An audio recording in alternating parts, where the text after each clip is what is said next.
Do you actually have to be on cocaine to be on this podcast?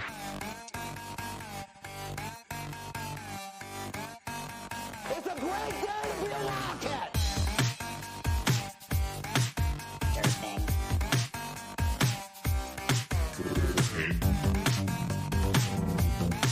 Durfing.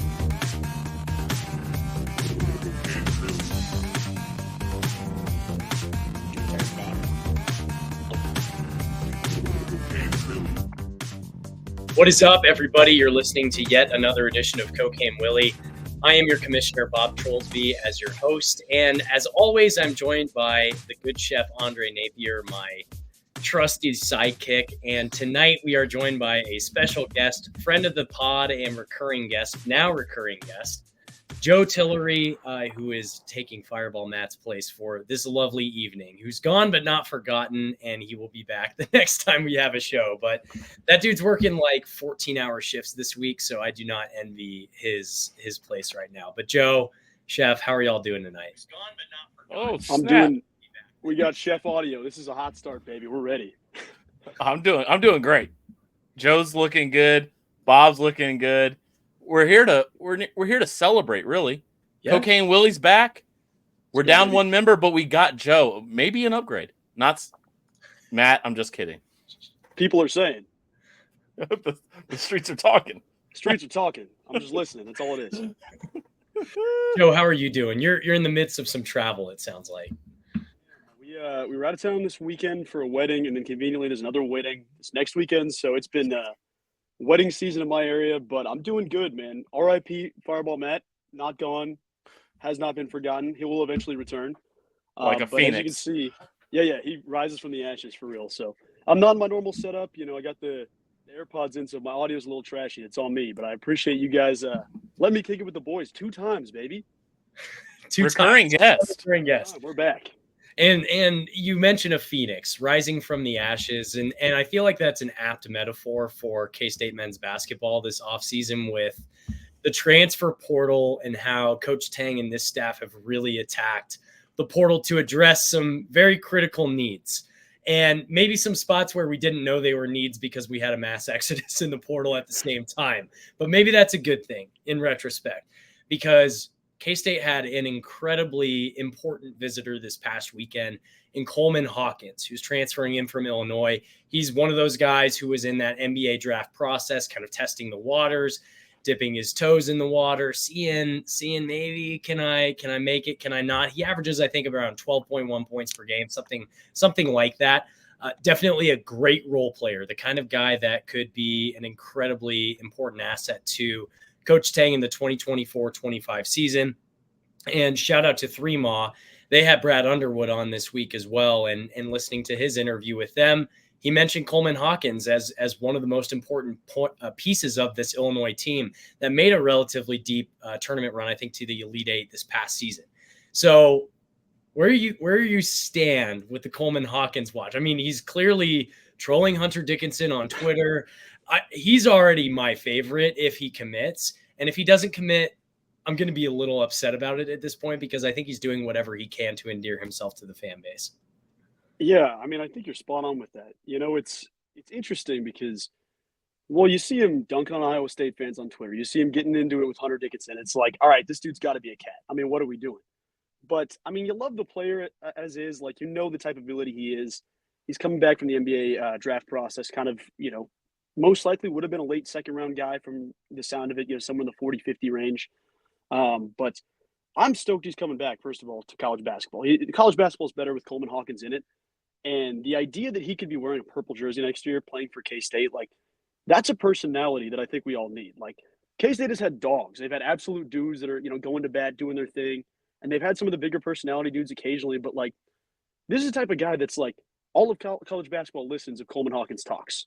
I mean, it's the same way people interact with people like Hunter Dickinson on Twitter, or, you know, you saw Tyler Perry at times last season had his stuff to say. But, like, I think if you get Coleman Hawkins, like, you understand the type of player it is, and I've been vocal about it. I think the addition puts K-State into that top 10, top 12 team roster. I've gotten some blowback on that, so normally I should shy away from that, but I'm not. I feel really good about it, and I think we can do whatever we can. Everybody on social media, everybody doing their thing, man. We got to get Coleman Hawkins to Manhattan for good to stay.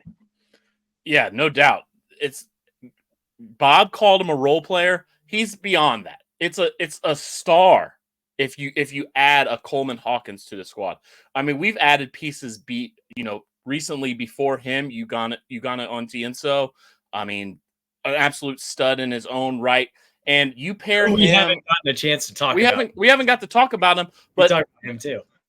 We've got pieces if Coleman Hawkins is added where you're looking at people with three of the 5 starters with 7'5" wingspans out on the court. That's just length on length on length. And it's just something that you don't see too often. And I'm going to double down with you, Joe. Why not be a top 10 roster when you've got a roster and a skill set that is unique in the college basketball world? Not a lot of teams can trot out a starting 5 of 6'10", 6'10", 7 foot. Not a lot of people can do that with 4 of the 5 ball handlers. If we're being serious about it, Coleman Hawkins would be a huge addition. If I'm peddling on the message boards and you're listening to the tea leaves and all that stuff and you're following them, we've had analogies about in the red zone, on the goal line. Will we punch it in? I don't know, but I really want to score this touchdown because this is an addition that, man, it's something that can't be understated because of how big and how unique our team would be with a Coleman Hawkins on it.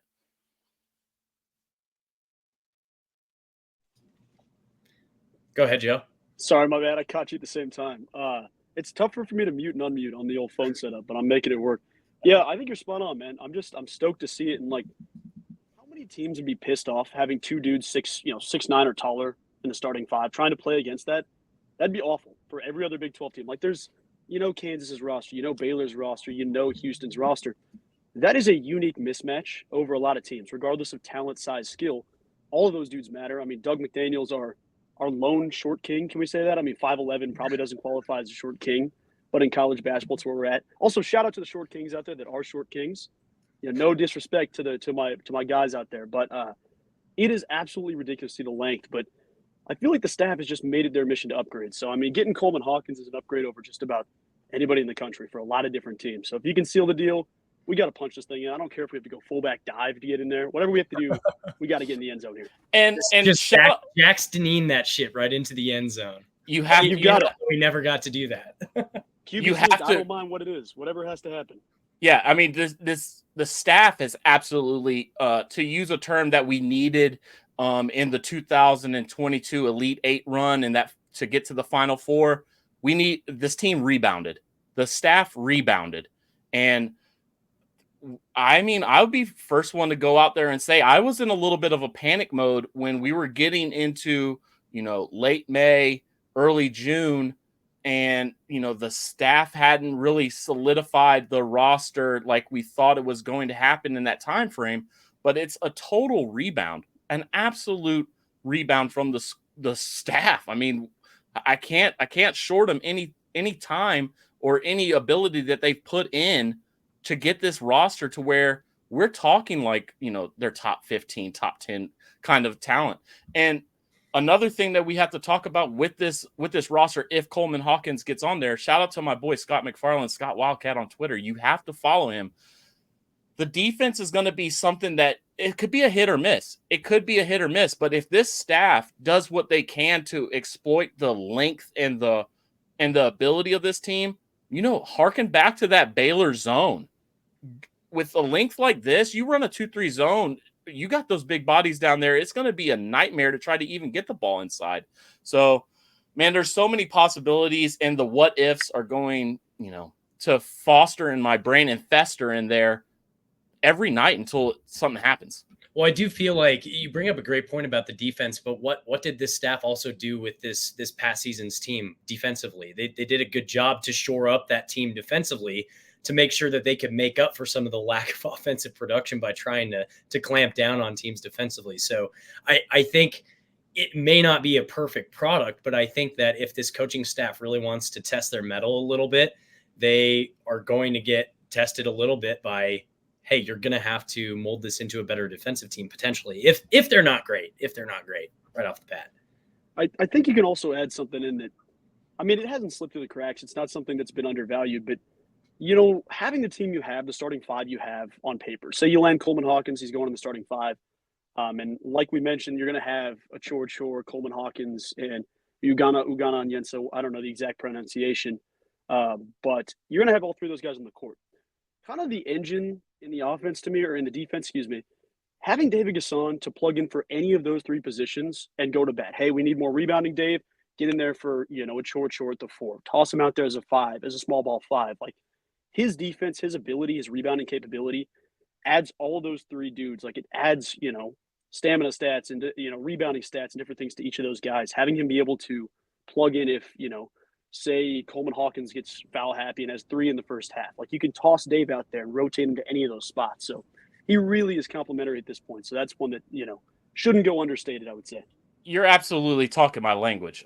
Big bodies like this, stamina is always an issue and fouls are always an issue. So you have to have bodies that are capable to go out there and give me 5 fouls. I know you're out there. I know you're grinding. Don't let easy layups go, because in the Big 12, when we're playing 2 games a week, stamina and toughness is going to be an issue. So I want you to go out there and I want you to give me 5 fouls. I want you to play hard for 17 to 20 minutes. And we have the bodies, like you said, with David Gasson. And that, if we land a Coleman Hawkins, that lends the ability of David Gasson to go to the bench. And these players that, not necessarily are stepping up a level to go to the bench and read how the games are going, to put their toes in the water, so to speak, in like Howson, Max Jones, players like that, when you can bring them off the bench instead of, throwing them into the starting 5 and having to have them play 25, 27 minutes, that could get spooky. But if you got a veteran guy like Coleman Hawkins, who have been in wars, been to the Elite Eights, battled against Hunter Dickinson for 5 years and, body bagged him every time, my guy, we're getting nasty now. We're talking dirty. Y'all are talking minutes, and I think it's important to note that Coleman Hawkins averaged 31 or 32 minutes the last 2 seasons. Doug McDaniel averaged 30 to 35 minutes the last 2 seasons. David Gasson obviously averaged close to 30 minutes per game last season. And each one of these guys is, and I guess Ugana Onyenso was close to 20 minutes per game as well last season. So last season, one of the most frustrating things was seeing guys like Tyler Perry having to play like 39 minutes a game on average, and Kaluma. And that's just not sustainable, especially if you're trying to make a deep tournament run. We've got guys now on this team who can average 20 to 35 minutes per night. And that's not just your starting 5 necessarily either. These are guys that can come in off the bench, like you're saying, Chef, who you can spread that around a little bit. You can share some of the fouling like we talked about in the previous shows. And I'm just, man, this is just great. The first episode we had for this new season of Cocaine Willie, we were so doom and gloom, and we were kind of like, we landed Doug McDaniel, but then it was silent for a while.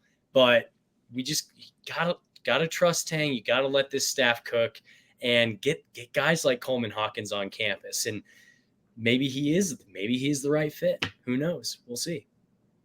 That sounds about right to me. I mean, you guys said it. I think, Chef deserves a lot of credit for the use your fouls portion. Like, I think there was an episode I was watching of the pod, one of the live shows, and you mentioned that, and I was like, yeah, why the hell are we pulling dudes with 3 fouls in the first half? So, like, analytically, some of those coaches are like, if they get to the third spot, like, don't pull a guy with 2 fouls yet. Stay out there. Do your thing.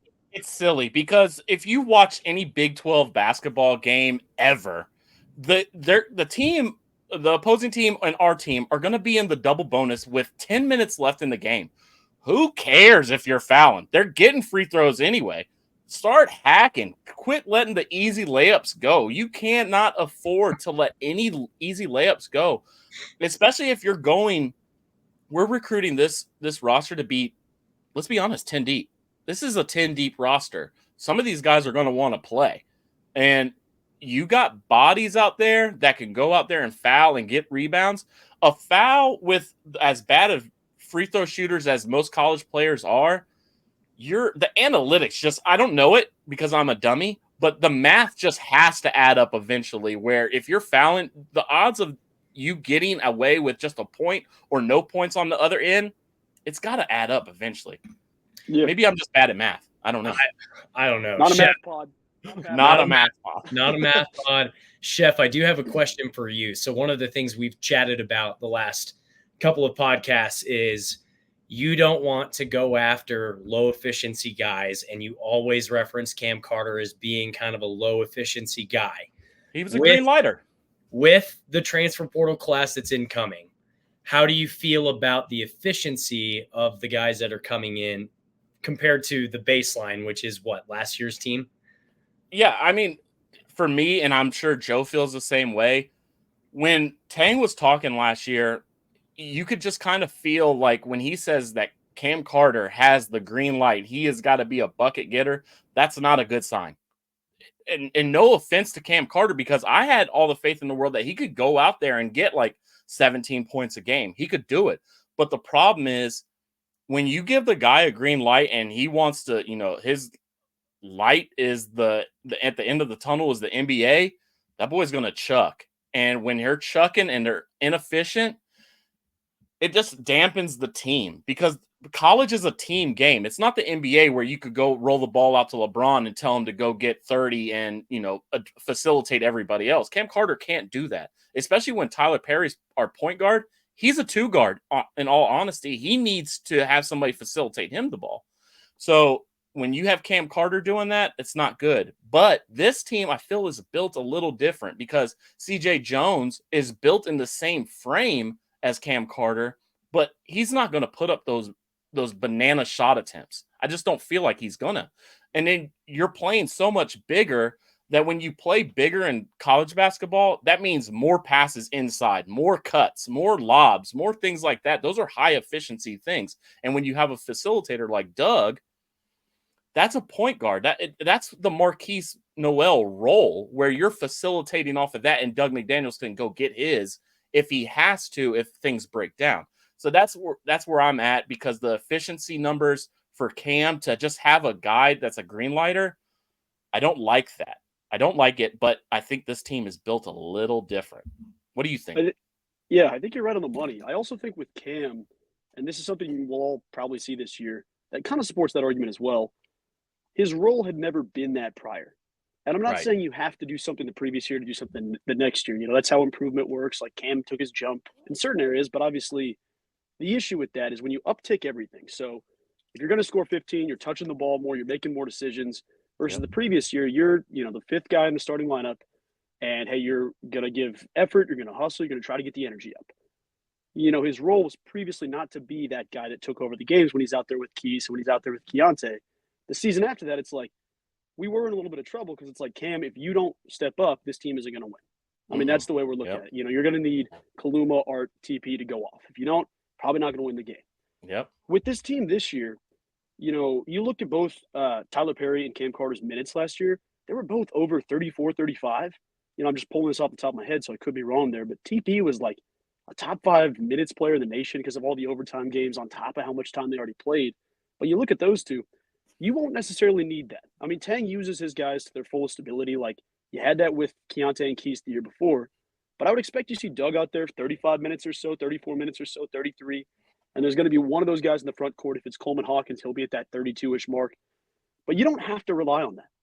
And that really took a lot out of Cam and, TP and the different guys. Like, when you don't have anyone that can step in and say, all right, I need to chill for a sec, have someone give some production, give some defensive energy, that kind of limits your game as a whole. And Cam playing 36 minutes a game, you're just not going to see that next year with the guys we have. Even though all are capable, having more guys in that spot is going to make things so much smoother that you can be more effective with your fresh legs.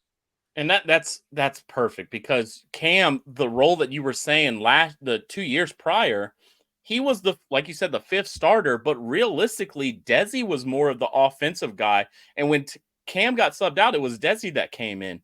And Cam was more of that guy that, pester that first guy in the starting 5, put some ball pressure on him, and, wear some people out because you're an athletic guy. You can run up and down the court. You can do all that stuff.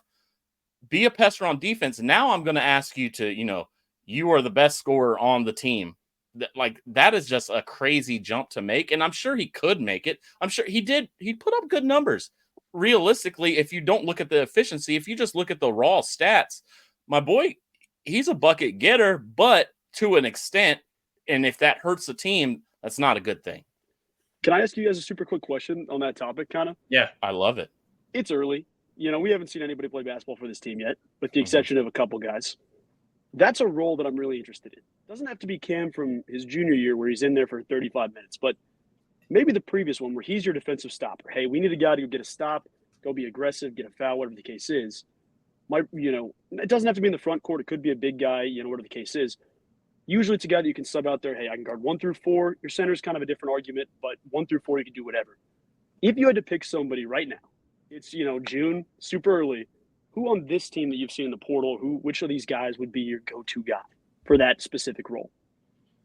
I don't know if he can play defense or not, but in my head, I'm like, throw Brendan Housen out there, play some defense, and then, pull up for 3 to get the energy. 3-and-D, baby. If you need that, I think that's the kind of guy that I get the most excited about. And it kind of reminds me from the tournament watching Creighton on their run that they made in the tournament this past year.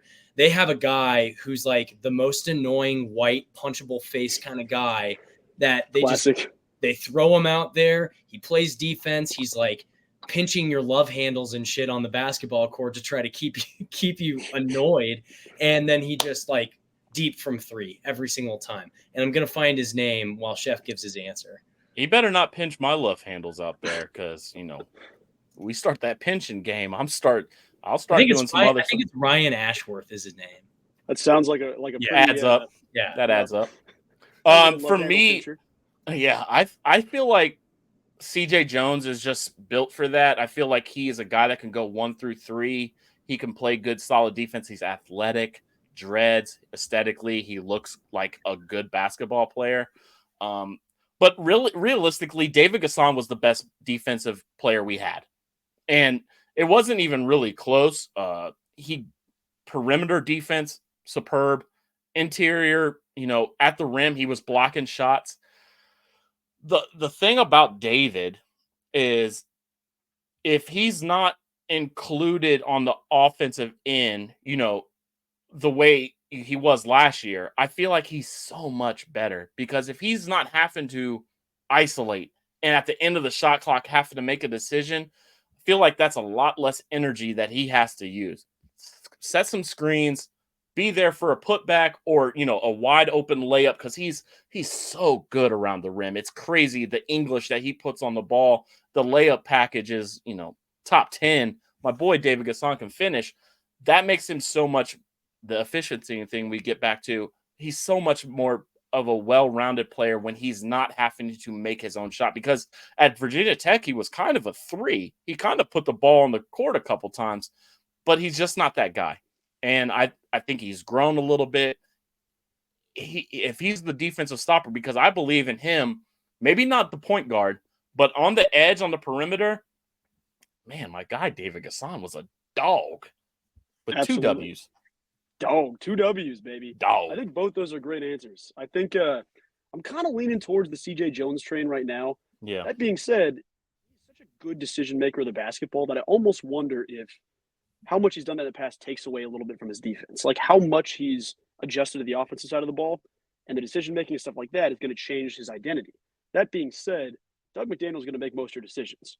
The beautiful part about CJ Jones and Max Jones for that argument as well, all 3 of those guys played point guard at the previous school. Yeah. Now, Max Jones had a ton of responsibility and had to do just about everything for Cal State Fullerton, but I think CJ is going to be that guy right now. There's something about that East St. Louis, aggressiveness, hungriness that Buddy's got it as well. But I think that's my pick right now. 6'5" and long at that spot. He's 2 inches taller than Cam Carter. He's got the length. He's got size. I feel like his energy is going to be there, regardless of if it's offense or defense. I think it's going to be there for sure. But I think all 3 of those guys are definitely worth mentioning. But I wanted to hear your thoughts on that. Yeah, this question's in a similar vein to that last one, Joe. For those of you who are watching or listening to this, I'm an avid hockey fan. And one of the things I love about hockey is switching up the lineups every once in a while to get different guys out there. And you see a lot of the same thing in basketball where you start with your starting five, but as you're subbing guys out, you're getting different rotations. You're getting different five guys on the court at any given moment. What would be, and let's throw Coleman Hawkins into this mix, what's your ideal five guys out on the court? This doesn't have to be a starting five, but it could be like Brennan off the bench. It could be, Max Jones, some of Bay Fall, throw him in there. I don't know. Like, what would be your ideal five guys on the court when it matters most and you need to get that energy type of situation? That's a great question. I think for me, what we'll see the most, like, I think the starting five, we named them already, the big names that we brought in, but I think what we'll see the most, I think we'll see my goodness, Achor at the five. I think that's just a given. I think when it comes down to it, I don't think as much as I hyped up being so big, I don't think that's going to be a long-term solution in terms of, what other teams are going to throw at us. I think a Chor at the five is going to happen. If Coleman Hawkins is here, I think he'll be playing more of the four. I think Doug McDaniels, obviously, and I think Brennan Housen is going to have a bigger role than most people realize, because that spot shooter in this 5-out offense is, it's key. I mean, everybody can shoot, but if you're swinging this ball around and it gets to that corner three where Brendan Housen, in a video, he's making like 90 in a row, you can't leave that boy open. And it's canned if it is. So I like Brendan Housen out there. And I think probably CJ Jones or Max Jones. I don't know. I'd have to see Max Jones' game in terms of him in a K-State uniform, because he looks thicker on like videos. He kind of looks like a 4 almost, but he's obviously not. But I think CJ Jones, Doug McDaniels, a Chor at the 5, Coleman Hawkins, Brendan Housen. Yeah, it's hard for me to disagree with that. I think when push comes to shove, part of it depends on the matchup. I mean, if you're playing Kansas, you're probably gonna have a big body at the 5, but like Achor has shown his ability to play around a guy like Dickinson and get his. Like, if it comes down to, you need rebounding, you need fouling. That game against Kentucky in the Elite Eight run, where David Gasson wasn't playing the entire game, but used all of his fouls, had to deal with Oscar Tshiebwe and did his. Like, I think Dave is going to be the guy. Like, that was the perfect example of what Chef's saying. Like, use your fouls because it's going to matter. And you force a guy like Tshiebwe to the line where it's just, 1 for 2. It kind of depends, because that 2-3 spot is going to be my biggest question. I think you laid it out well, where it's going to be like, you're going to have Coleman Hawkins on the court. You just are. If he's not in foul trouble, he's out there, because he's not only an energy guy, he's not only an offensive dude. He had a ton of blocks last season. He's not, your primary shot blocker, but he was one of the better shot blockers in the Big Ten. So you're going to have Coleman out there. You're going to have Doug out there. I'll go 1 through 5, so it's not just random pieces. But I'll go Doug McDaniel at the 1. He's your starter. He's your closer. The 2, I think right now I would say CJ Jones, but there is a good argument to say that it'd be Max because of his experience. I mean, CJ's played 2 years of college basketball by the time, or a year of college basketball. So it's less experience on the court, which we know Tang loves experience and veteran guard. So that might be an argument there. I don't know whether it'll be – I'd probably say Brendan Housen right now at the 3, because you're going to need, like both of you said, you're going to need the shooting. And he's already put an emphasis on, like, I want to be a complete player. I want to shoot. I want to rebound. I want to defend. And that was never something he was really even given the green light to do at Villanova. Like, you can play defense, but we're not going to rely on you. You can, drive to the cup, but we're not going to rely on you to do that. We need you to do this role, star in your role. I think he's here to do more than that. So he's one I feel good about at the 3, and then probably Coleman and Achor, or potentially even Coleman and Dave at the end of the game there when it's real, like, gotta have it moments. But it'll be interesting to see. So it's kind of give and take right now, but that's probably what I'd say. I'd say my change would be David Gasson at the 5 instead of Achor. Man, I love the Brendan Housen hype, the Amarillo assassin, Vanilla Nova, if you will. Yeah. Right. Hey, Villa Vanilla Nova. I want to say this. Out there. My Scott Wildcat, he's my guy. And he's in my text messages right now, probably watching the live. I wish he would shout it out on YouTube, wherever he's watching. Put a question up. But he did tell me a good point. He threw it in there. He said, nobody on this team is good enough to spell Doug. And realistically, a true backup point guard, because I would say CJ is a 2. Brendan Housen is a 2. I mean, are we relying on David Castillo? How many minutes is David Castillo getting in there? I don't know how long we want to, rattle on basketball for, because we got some other, football news and all that good stuff. But I think this could be the last topic. David Castillo, are we looking at a plus 10-minute guy, under 10-minute guy? What are we getting from the freshman? Because, I mean, Dede Ames went out there. I mean, it probably wasn't the best thing for him to be out there all the time, but can we rely on David Castillo?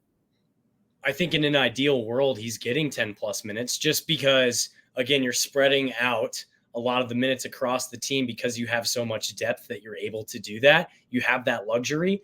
And I love having a stud, good freshman guy getting real game minutes, real game experience at the highest level of competition.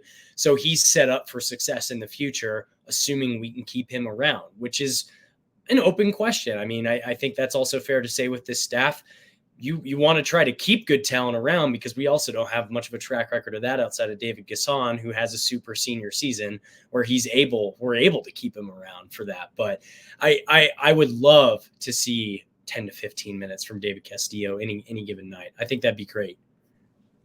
Yeah, that's a really great question too. I mean, it's definitely going to be minutes based on what we need at the time. Like Coach Tang learned his lesson last year, where it's like we have to play the freshmen more. And last season was an ideal situation if you want guys on the bench to get minutes, that's the roster you want, because you need those guys to go out and contribute.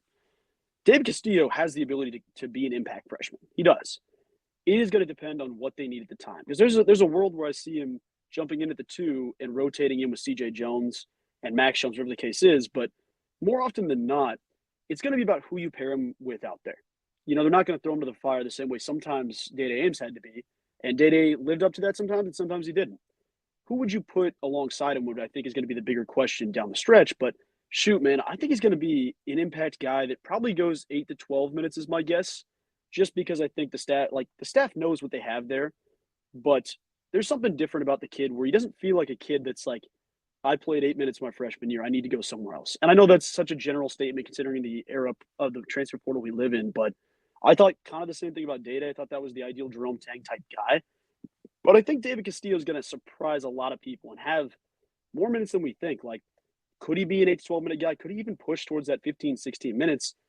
It's really going to depend how successful the team is overall. Because if you can get away with having a freshman getting major minutes, some people are going to look at me and say that's not the mark of a good team. But I think that kid's one that's elite and rare. Like, he's a winner as a freshman. You don't get that a lot. Like, you get winners in high school basketball and stuff like that, but it's a different mentality than just winning. So this is a kid that, Coach Tang talks about it and says, freshmen want to play, sophomores want to start, juniors want awards, and seniors want to win. He's a freshman that I feel like has skipped a couple of steps. So he's one that I feel will have more progression by the time he hits the court. But it's going to depend, and he's going to have to show it, prove it to the fans, prove it to the staff to say, I can play out there for a chunk of minutes. But it's definitely not going to be off the rip 20 minutes, something like that. So I think he can have an impact, but within reason. I love it. Yeah. So that's going to cap it off, I think, for our men's basketball chatter. A lot of good stuff cooking. Hopefully they can close the deal, punch it into the red zone, get a little smoked sausage, Anthony Sherman action happening there for those of you who are Chiefs fans as well. Let's pivot over to another very important football recruiting update. So this staff currently has 5 commits for the 2025 class as it stands today. You've got Will Kemna, offensive tackle, 6'5", from Jefferson City, Missouri. Weston Polk from Coppell, Texas. He's a 6'2" linebacker. You've got Dylan Duff, quarterback commit. We talked about him a little bit previously on the pod. 6'1", 6'1.5" from DeSmet in St. Louis, Missouri. Adonis Moise, which is I do not envy the PA announcer, Mitch Fortner, and any of these guys that are going to have to say Moise all the time. But from IMG Academy, he's a wide receiver, 6 foot, 185, and 5-star, according to ESPN, which is wonderful. But ESPN is so hit or miss when it comes to their talent evaluation for high school. But I'll take a 4-star. And then the last commit so far is Martell Jackson. I think this one happened over the weekend or last week. A cornerback, 6'2", 175 from Derby, Kansas, where we've also had some mixed bag when it comes to good luck with recruiting, bad luck with recruiting, good luck with recruiting. Dylan Edwards the second time around. Who knows? But that in addition to kind of rounding out the transfer portal class for this upcoming season, we thought we were done. We ended up getting another commit. I mean, where are you guys feeling when it comes to the high? Let's start with the high school class. So we've got the 5 right now.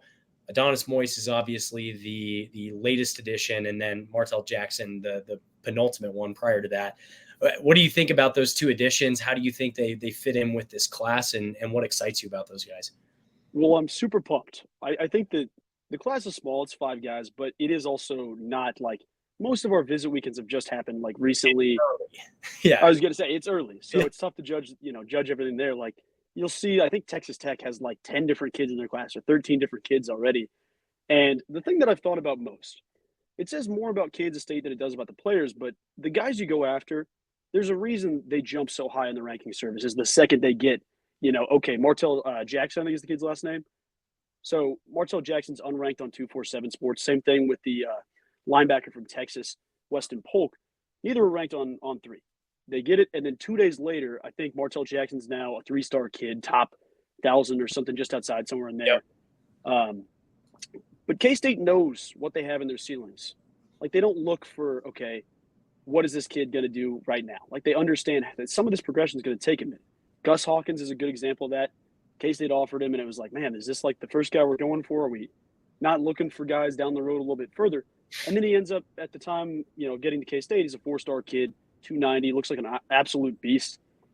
I think the offensive line class from last year is going to really pave the way for us in future years, but I feel really excited about where we're at just a talent evaluation-wise. Like, you see so many colleges swing and miss, and that doesn't get taken lightly. Like, that's something where it's like, well, okay, there's more guys you can focus on.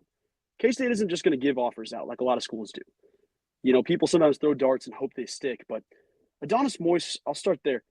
What a dude, man. What a player. I mean, he's top 700 guy, just outside the top 700, 3-star receiver from IMG Academy, and he's going to improve. That's the thing you see about all the guys on this list. Like, this isn't where they're going to be at. Like, Dylan Duff is a great example where it was an early commit. You got him early.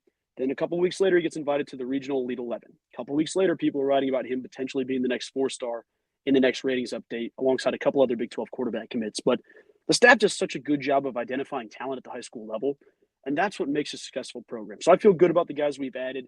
I think Martell Jackson has a chance to be a great special teams player as well as just a dude out there. Like, his speed is unparalleled as a track guy, which I always love. So I'll be interested to see how they get there, but most of the guys that have already commit, I feel like you're going to see a bigger jump in ratings as well. Yeah, the where they start and how they finish are 2 totally different things when you're talking about the talent that Kansas State brings in. Because you bring up a guy like Martell Jackson. Super fast track times in Kansas. Derby, we like Bob said, we've had our mixed bag in that program, bringing him to Kansas State. But we land this one, 6'2", 175. That's the kind of frame that we've had success with some of our corners. Donovan McIntosh is probably going to be the next guy up at that 6'3", 6'2" range. Those long, rangy corners that we like to put on the field side. Then you got Adonis. I mean, a name like that. Let's be serious for a second. What are they doing to the kids nowadays? Was she into like Greek mythology? I don't know. But the kid can run too. He's got the talent. He goes to an elite, preparatory program out there in Florida where, little dogs don't eat out there. So if he's getting run out at IMG, he's got some game to him. I'm going to be excited to see what these guys do with their senior film. Producing Adonis is going to be on how many wide receivers do we think we're going to bring in this class? I don't know. But being the first one off the board, securing his spot, he's going to be able to fill out, and he's going to be probably producing in that slot range, similar to where, Jace Brown is right now. Jace Brown was probably ranked similar to where Adonis is right now. And we didn't think anything about it because the 4-star caliber wide receivers that we brought in are these big, long outside receivers. But these inside guys are kind of sliding under, and we're grabbing them from Florida where the talent is real. So I'm super happy with the class so far. If you're looking at boards, if you're listening to guys like Derek Young at KSO and Drew Galloway, the camp season is going on right now, so they're still evaluating and still throwing out offers. This class could get big if we're talking, because the high school class last year was not very big. So this class could get big. I would imagine that we're going to hit offensive line a couple more times, running back at least one, and maybe a couple of receivers, and into defense. We're needing defensive tackle. Tui, are you going to recruit for us, my guy? I hope so, because we've got some guys that got offers out there that are visiting soon, that have visited. We just need them to pull the trigger, and we're going to keep this cat train rolling, man. I'm super excited about the class. We've talked about this a lot, but a couple of pods ago, we talked about how this coaching staff does a phenomenal job with evaluating talent early, and that talent becoming higher rated or reaching a much higher ceiling. We've talked about Felix. Ben Sinnott is another guy who was 5 gray stars when he was first getting recruited. That's how I like him. And is now playing for the formerly known Washington football team, the Washington Commanders, whatever they're called now. Tomorrow they'll be the Washington hockey team or something. I'd buy merch. I'm just saying. You run out there, you got a hockey puck dead center logo. Hey, what are we doing? That'd be dirty. I mean, missed opportunity. But those are the types of guys that this staff tends to go after, and it just makes me think even more when they start going after 3-star, 4-star, 5-star talent. I mean, what do those ceilings look like? You're talking second round, first round draft picks in the NFL type of talent. And we haven't seen that come to fruition yet. We're waiting on it with Avery. We're waiting on it with Dylan Edwards. We're waiting on it maybe with Lincoln Kure. We'll see if we can end up locking him down. I mentioned Lincoln Kure. What do you think? Are we still leaders in the clubhouse there? Do we think that that's the headliner that we're really going after to solidify this class? And then we're just going to see a wave of 5, maybe 10 additional recruits on top of that. What are you reading? What are you thinking? Well, let me start off by prefacing and saying I'm not an insider, so this is all just me talking off. None of us are insiders. Drew Galloway, all the guys at On 3 do such a great job. So if you want serious predictions or serious stuff, go to them. That being said, the Cats are landing Lincoln Kure. What are we doing? Think about this. A lot of times these top guys, and I want to mention this on the 3-star guys that kind of mentioned, if you're an underranked recruit, and I feel like everybody thinks they're underranked unless you have that 4th or 5th star. If you're an underranked recruit in the Midwest, in the state of Kansas, why wouldn't you play at Kansas State?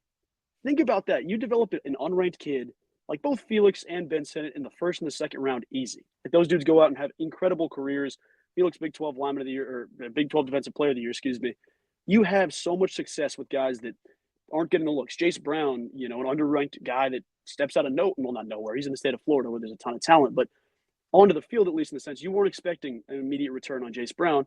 Goes out there and looks like the best receiver, in a chunk of time. Like, they do such a good job of player development. And that's the thing that I always think about. Like, we're sitting here and we're thinking about the loss of Ben Sinnott.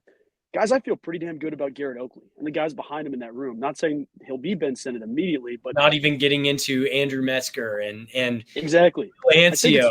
Will Ancio. Like, there's so many talented dudes.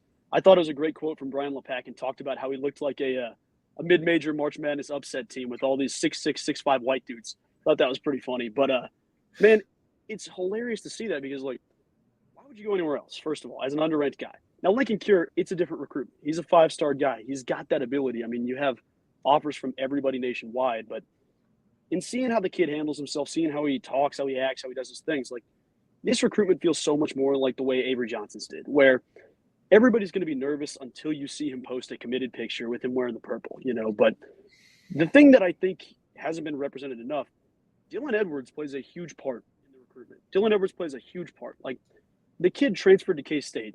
3 days after he got to campus, he was hosting visits as the guy taking people, room to room. Hey, I don't know this campus more than 3 days, but I'm in. There are so many talented dudes in this locker room from the state of Kansas that it's like, man, you'd have to be not crazy, but you'd have to be just out of your mind to look anywhere else and say, you know what, there's a better opportunity for me to be close to home, understand something like that I grew up around, have a great guys, like great coaches and leaders. Like there's things that everybody has, but you're not going to get that nationwide. And I would say, as it sits right now, I'd place an official crystal ball prediction that K-State ends up with Lincoln Kure. And then I do think once we get the Kure, we cure the fever.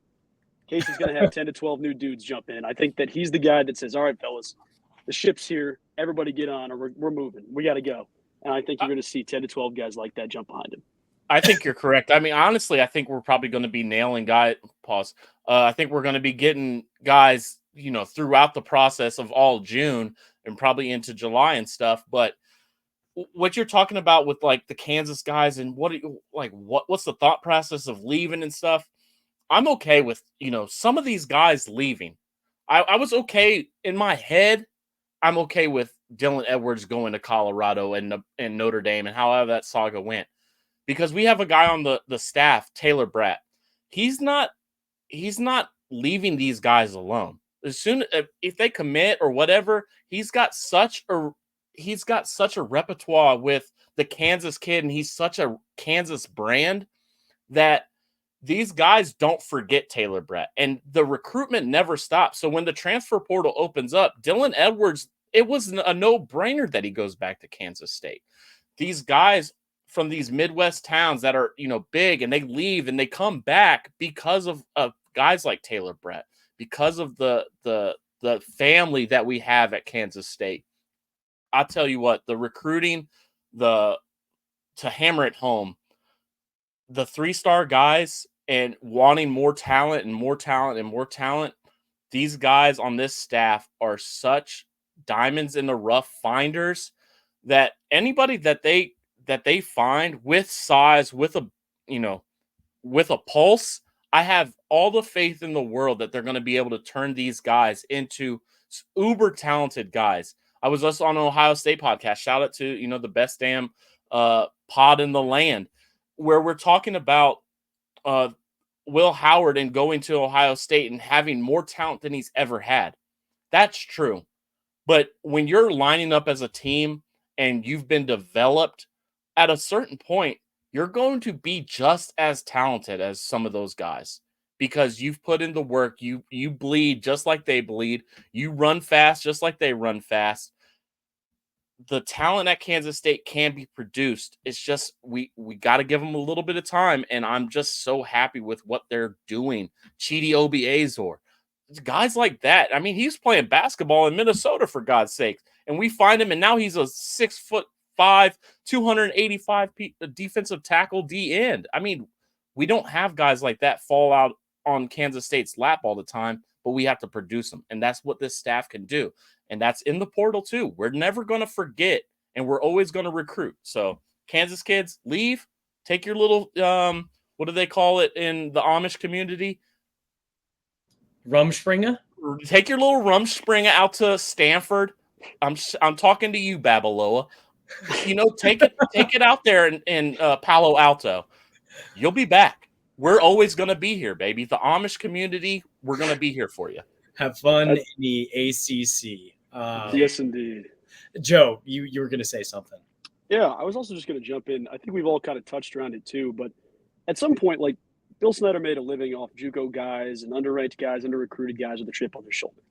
Chris Kleiman has furthered that. He's done that and some. Like, not to say, compare anything, but you look at the idea of like, okay, a 3-star kid that's top 700, it's damn near 4-star territory. Like, ESPN giving him a huge rating. Like, that ceiling continues to climb, or the floor continues to climb of where you're looking at guys. Like, you're going to develop these guys into the top talents, but you wonder, Bob said it earlier, you wonder where these guys that are 4-star guys, 5-star guys, when they get to Kansas State as freshmen, how they turn out in college football. We're seeing that right now with Avery Johnson. It's been it's been a full year. He's played part of a season, and the kid is the 9th best Heisman odds of anybody in the nation. Like, that's going to continue to climb, and I think they have the right staff to do it. Chris Kleiman knows what he's about. Like, they're not trying to build a good team. They're trying to build a good program.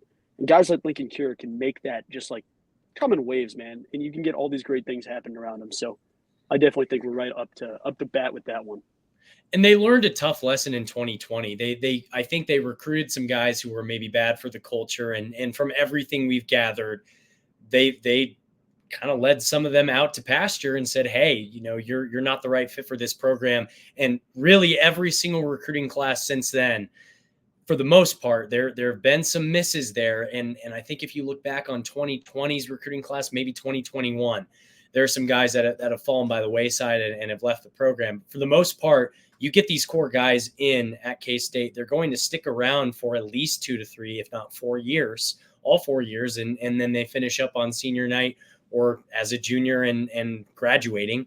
Well, not necessarily graduating, but like going to the NFL draft, performing or participating in senior night situation. And it speaks a lot to the culture that they wanted to develop that maybe they didn't quite develop at the very, very beginning. Granted, the first year was great, but 2020 was a miss and an anomaly of all anomalies. But I do have one quick question for the two of you related to Lincoln Kure before we move on. We got one question from the best damn pod in the land. But my last question on this is Deshaun Brame has announced that his announcement date is June 29th. He's currently got Oregon essentially as his number. Everybody says Oregon's his number one. With him being a tight end and him also being a 4-star high caliber guy, do you think that that's the domino that leads Lincoln to ultimately making his announcement? Or do you think we're going to hear sooner or later? What do you think? Well, I'm going to put this the best way possible. In theory, I'll try to put it the best way possible. I think he's actually going to surprise people for Deshaun Brame. I think he's going to actually end up at Oklahoma. That's my, way too early pick. Ooh. I'm going, with it. He said something the other day about Oklahoma and his visit was great, but I could be completely wrong on that. I haven't really followed that recruitment a ton, but that's something I feel a little bit there. I think Lincoln Kure, he's a really humble kid. He's a really smart kid. He's, talked about, I'm not going to be jumping in and out of the portal, but respectfully, and I mean this with, the most sincerity I can, Lincoln Kure doesn't give a damn what the hell happens. The kid is talented enough that it's like, look, man, if there's somebody you're bringing in, okay, you're going to make me better. I'm going to make you better. And I think that's the thing. I don't expect Lincoln's decision to hinge as much on that. If Brame pulled a crazy wild card and went to K-State, wouldn't affect Kure's decision, I don't think. But that being said, a lot of people have looked at both the Oregon comparison between both Kure and Brame. Yeah, that plays a part, but I think Lincoln Kure, deep down, through all those visits, he's going to know where he wants to go, and I don't think anybody's going to shake him off that. Yeah, I mean, one of my most popular videos on Twitter that I posted was a little snippet from an interview that he had. And he's talking about his brother going to KU. And he flat out said it, I want to make this a Sunflower Showdown with him. And I don't know if he meant to let that slip out. And, I could be reading into it because, what I like to do is try to get into the mind of a 17-year-old kid and figure out what he's thinking psychologically.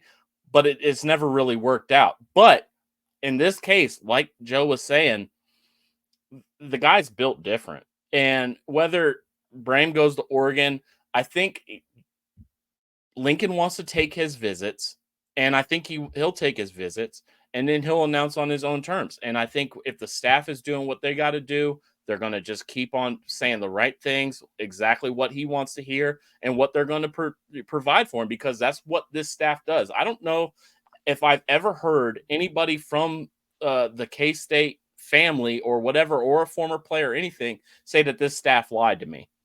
Not one time. I've never heard it. No matter where, even that 2020, transfer. Maybe Josh Youngblood, maybe, but maybe a Willie. Maybe a Willie. Willie's uncle specifically. I was going to say Willie's uncle, man. But realistically, that's not the staff lying to him. That it's on those guys. Josh Youngblood, hell, Chris Kreiman let him stay in his house. You want to do some things, do it the right way. And some of those guys just don't do it the right way, so they got to go. But in terms of recruiting, I don't think anybody's ever been lied to if they're being recruited by K-State. So for me, Lincoln Kure, I think he's a K-State Wildcat. So chalk up a 5-star for the boys. I think also, closing remarks, one, we need a Charlie Hustle shirt when it happens immediately. We need it. Shout out the gang over at Charlie Hustle. But I think with Lincoln Kure. This is my last quick, thing here on it. The idea, so K-State's been in the lead. That's kind of the writing on the wall said K-State is the team to beat. Oregon's surging or Oregon's whatever, and A&M and Kansas, so on and so forth. With Lincoln Kure, like every kid that's not motivated by money or motivated by this XYZ exterior thing, Lincoln Kure is looking for that feeling that makes you feel like, okay, this is my home. This is where I need to be. There's something inside you like I get on campus, I feel that here. I'm not saying he's not going to find that at A&M. I'm not saying he's not going to find that at Oregon, but the kid loves everything about K-State, man. That's the type of kid he is. I think it'd be pretty damn hard to look at Brian LePack, who's developed multiple guys in the NFL. You had Briley Moore, who's now a stud in the UFL, I think, if I'm not mistaken. You've had guys that have been there for a year and said, I wish I was in Manhattan longer. And you've also had Ben Sinnott, who's now a superstar, going to be a really damn good NFL player. But it'd be awfully hard for me to get on campus, the place I idolize, the place I love, and say, this doesn't have that special feeling. I think that's the biggest thing in the end, that he's just going to know at the end. So maybe that's optimistic. Maybe that's too naive, but that's where I'm at, and I'm sticking to it. I hope you're both right. I hope you're both right. And I'm not too far from Goodland. I'm probably closer to Goodland than he is to Manhattan. So if we need someone to drop off the bag, I'm happy to do it. I can take an afternoon off. I'll drop it off. Lincoln, if you're listening, this is something we can do now. I know you're not motivated by money though, so we don't have to worry about that if we don't have to. To cap it off, last thing that we'll touch on, I have to do this. I mean, we got this question. Chef, you were on this show, so check that out if you haven't yet. From the best damn pod in the land asks, is Avery Johnson going to run for 100 yards and throw for 200 yards in a few games this year? I think short and sweet, real quick. I think the answer is yes. I think 200 for him passing I think that's a low number. I think he can get to 200 pretty easily with the pace of offense that we're going and how he wants to throw the ball more.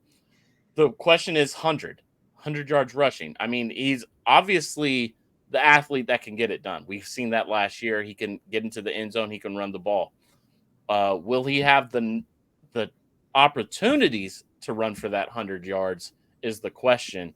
100 yards a couple times. I'm going to say yes, because I think those first few games, I think obviously East Tennessee State has no shot, and he'll probably put up Madden numbers, which will be funny to watch.